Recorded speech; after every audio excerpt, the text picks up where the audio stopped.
when she first started, had a completely different idea of what the problem might be. Can you talk us through a little bit how you came to what the actual problem you wanted to solve is? What you just told us is a very refined, long journey, end journey version. Take us way back to the very beginning. It started with the school bus It and did start with the school bus.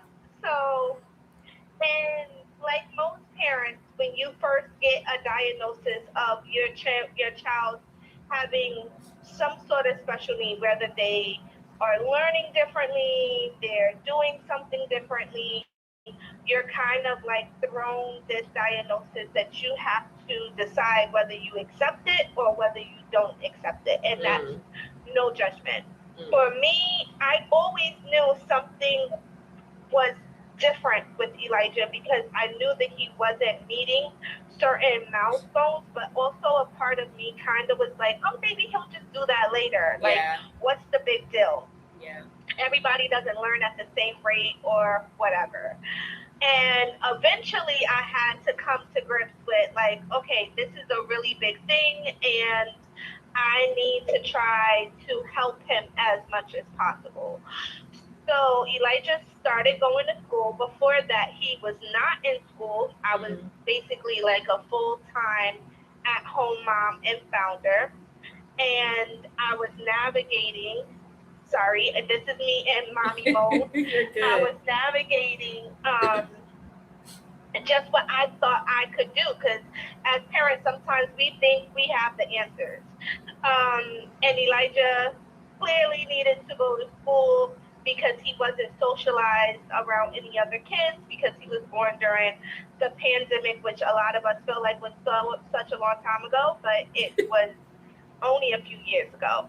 Um, and he started going to school and he had to take the school bus. And I was completely nervous. Like, how am I going to put my kid that had zero words on Yeah, this school bus? How is that going to happen? yeah. And one of the biggest things that I was afraid of was like, oh, he's going to get hurt on this school bus. Mm, And eventually, that is exactly what happened.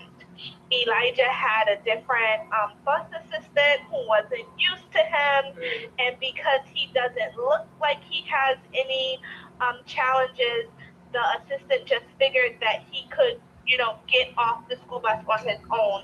And he needs assistance at that time getting on and off the school bus.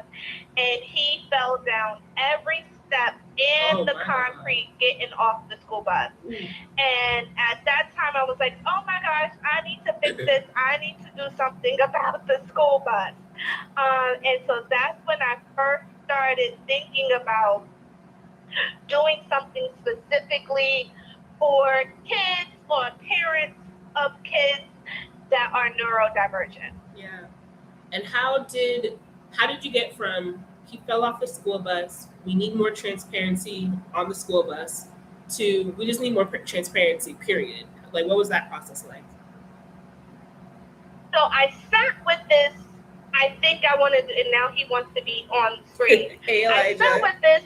He wants, I need to do something, but I didn't really know what the something was. And Yeah. because my personal interaction with the school bus, I was kind of stuck in that space for I love that you said that. several months. I love that you said that. And um, what ended up happening was that Elijah was also doing ABA therapy, which is basically like a behavior therapy. So, how to get him to do some things that might come natural to other kids, Mm-hmm. like playing with another kid. At that time, Elijah never wanted to play with other kids. Um, and so we were doing that at home. And that was my first real experience of managing this care team. When Yep. people talk about getting support, that was my first real support that I had to manage on a daily basis. Outside of that, he was just going to school. And he also was doing some occupational therapy and some Mm. speech therapy, but those were in clinic and it was for about like an hour, and I would take him there twice a week.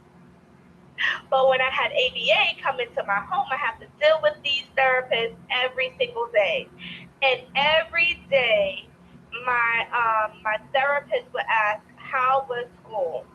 And at first, that question didn't bother me that much, but eventually it started aggravating me because I never had updates, right? So Yeah. it almost felt like you're asking me questions that you know I don't know the answers to, Yeah. and you also know I can't get these answers from my son. Yeah. And so I started getting really frustrated with like, how am I supposed to get these updates? And the little bit of updates that I would get from OT and speech, depending on how crazy my life was that day, I might have forgotten those updates by the time I needed to share those with the ABA person. Mm-hmm.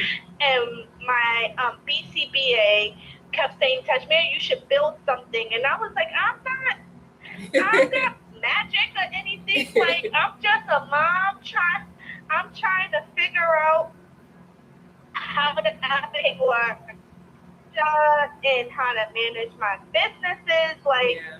I'm not a magical person. But then one day when he said it to me, I said, would it be helpful if I could at least give you updates or connect you to other people on his care team? Mm. And that was where the light bulb went off, because they usually don't encourage your therapist to attend your IEP meeting. Mm. But this IEP meeting is going to basically lay the structure for the entire school year. So you need as many people that are supporting your child to give input on what they feel they're able to do or what they feel they need help with. Yeah. And so I was thinking, well, if it's not if it's not welcomed for him to come, how do I get the updates from the therapist that don't seem like I'm making something up?